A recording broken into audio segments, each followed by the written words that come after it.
चलिए दोस्तों, इस वीडियो में हम प्रोटीन के बारे में देखते हैं। ठीक है, जीव विज्ञान का जो टॉपिक है। ठीक है, देखिए प्रोटीन शब्द का सर्वप्रथम प्रयोग किसने किया था। ठीक है, तो आपको उत्तर लेना है जे बर्जिलियस।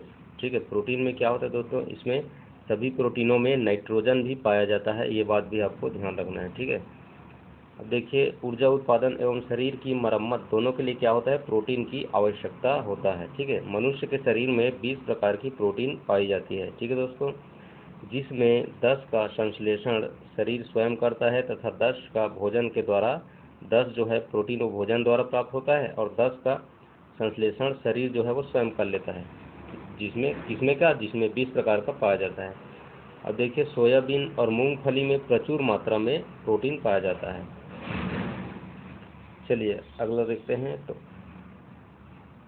अब देखिए प्रोटीन के प्रकार। तो सरल प्रोटीन किसे कहते हैं, वह प्रोटीन जिसमें केवल अमीनो अम्ल से बना होता है जो प्रोटीन वो सरल प्रोटीन होता है, जैसे कि एल्ब्यूमिन और ग्लोबुलिन। ग्लोब्यूलिन और इसके अलावा हिस्टोन। ये तीन चीज़ों को याद रखना है, एल्ब्यूमिन, ग्लोबुलिन और किसको, हिस्टोन। इन तीन चीज़ों से सरल प्रोटीन बना होता है। अब देखिए संयुग्मी प्रोटीन, इसमें क्या होता है दोस्तों, ये क्या होता है, अणुओं के साथ समूह में होते हैं, है ना। इन्हें संयुग्मी प्रोटीन कहते हैं, जैसे कि क्रोमोप्रोटीन और ग्लाइकोप्रोटीन। ठीक है, तो संयुग्मी प्रोटीन में दो प्रोटीन याद रखना, क्रोमोप्रोटीन और ग्लाइकोप्रोटीन, यह है संयुग्मी प्रोटीन। उसके बाद देखिए व्युत्पन्न प्रोटीन क्या होता है, वे प्रोटीन जो प्रोटीन के जलीय अपघटन से बनते हैं। यानी प्रोटीन के साथ जब क्रिया जाता है, विद्युत अपघटन क्रिया जलीय अपघटन क्रिया जाता है, तो इससे क्या होता है, व्युत्पन्न प्रोटीन पैदा होता है। इसमें आप ये ध्यान रखिए, प्रोटियंस और पेप्टोन और पेप्टाइड। ठीक है, तीन चीज़ों को याद रखना। व्युत्पन्न प्रोटीन अगर कौन सा है पूछ दे तो आपको बताना है प्रोटियंस, पेप्टोन और पेप्टाइड। तीनों क्या है, व्युत्पन्न प्रोटीन के उदाहरण हैं। अब देखिए प्रोटीन के कार्य के बारे में, ये क्या है, कोशिकाओं, जीव द्रव्य और ऊतकों के निर्माण में क्या होता है, प्रोटीन जो है वो भाग लेता है। ये शारीरिक वृद्धि के लिए आवश्यक है। इनकी कमी से शारीरिक विकास क्या होता है, रुक जाता है। बच्चों में रोग होता है प्रोटीन की कमी से, क्वाशीयोरकर और एक होता है मरासमस।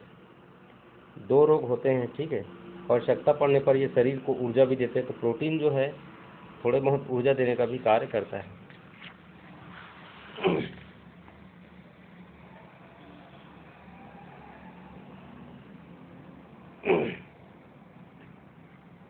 प्रोटीन क्या होता है, यह जो है जैव उत्प्रेरक एवं जैव नियंत्रक के रूप में भी कार्य करता है।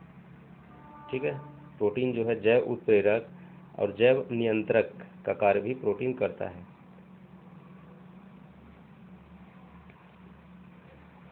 इसके अलावा आनुवांशिक लक्षणों का नियंत्रण करना भी प्रोटीन का ही कार्य है। प्रोटीन जो है ये संवहन जो होता है, संवहन की क्रिया, उसमें भी क्या होता है, ये सहायक होता है प्रोटीन।